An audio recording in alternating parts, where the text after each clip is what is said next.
Good morning. ഞാനിപ്പോൾ എണീറ്റിട്ടേ ഉള്ളൂ. എൻ്റെ രാവിലത്തെ പരിപാടി എന്ന് പറഞ്ഞാൽ ആദ്യം തന്നെ ഒരു 4 മുട്ട എടുത്ത് പുഴുങ്ങാൻ വേണ്ടി വെക്കും കേട്ടോ.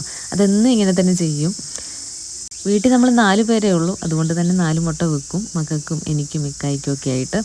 നമ്മൾ സ്ത്രീകൾ പലപ്പോഴും നമ്മുടെ ഹെൽത്ത് നോക്കാറില്ലല്ലേ. എനിക്ക് ഒരുപാട് ആളുകളെ അങ്ങനെ അറിയാം, സ്വന്തം ഹെൽത്ത് നോക്കാതെ അല്ലെങ്കിൽ ആഹാരം കഴിക്കുന്നതൊക്കെ അവർ ചിലപ്പോൾ രാവിലത്തെ ആഹാരം സ്കിപ്പ് ചെയ്യാറാണ് പതിവ്. കാരണം ഒരുപാട് ജോലിയുണ്ട്, ഇതൊക്കെ തീർത്തിട്ട് എവിടെയെങ്കിലും സമാധാനത്തിൽ ഇരുന്ന് കഴിക്കാമെന്ന് പറഞ്ഞിരിക്കുന്ന ഒരുപാട് വ്യക്തികളെ എനിക്കറിയാം. അങ്ങനെയുള്ളവരോട് എനിക്ക് പറയാനുള്ളത്, രാവിലെ തന്നെ നല്ല പ്രോട്ടീനുള്ള ആഹാരം അല്ലെങ്കിൽ നമ്മുടെ ഹെൽത്തിനും കൂടെ കുറച്ച് ശ്രദ്ധ നമ്മൾ കൊടുക്കണം. സ്ത്രീകൾ നമ്മളുടെ ജോലികളിലേക്ക് പ്രവേശിക്കും മുമ്പ് ലൈറ്റായിട്ട് എന്താണേലും ഒന്ന് കഴിക്കാനായിട്ട് ശ്രദ്ധിക്കുക.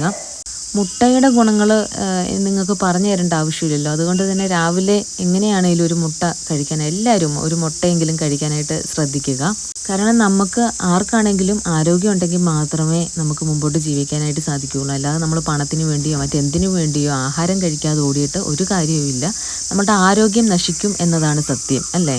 അതുകൊണ്ട് എൻ്റെ വീഡിയോ കാണുന്ന നിങ്ങളോട് എനിക്ക് പറയാനുള്ളത്, ഡെയിലി ഒരു മുട്ട കഴിക്കുന്ന ഒരു ശീലം നമ്മളിലും നമ്മളുടെ വീട്ടിലെ ചെറിയ മക്കളിലും ഒക്കെ ഉണ്ടാക്കിയെടുക്കുക. കുഞ്ഞു മക്കൾക്ക് കഴിക്കാനൊക്കെ ഭയങ്കര ബുദ്ധിമുട്ടായിരിക്കും. കുറച്ച് കൊടുത്ത് അതൊരു ശീലമാക്കി പിന്നീട് അവർ തന്നെ അത് കഴിക്കുന്ന ഒരു സ്റ്റേജിലോട്ട് എത്തും. ഇവിടെ ഭയങ്കര മടിയായിരുന്നു ആദ്യമൊക്കെ. ഞാൻ ഡെയിലി കൊടുത്ത് കുറച്ചായിട്ട് കൊടുത്ത് ഇപ്പം ഒരു മുട്ട എങ്ങനെയാണെങ്കിലും ഞാൻ കഴിപ്പിക്കും. ഇപ്പോൾ അതൊരു ശീലമായി.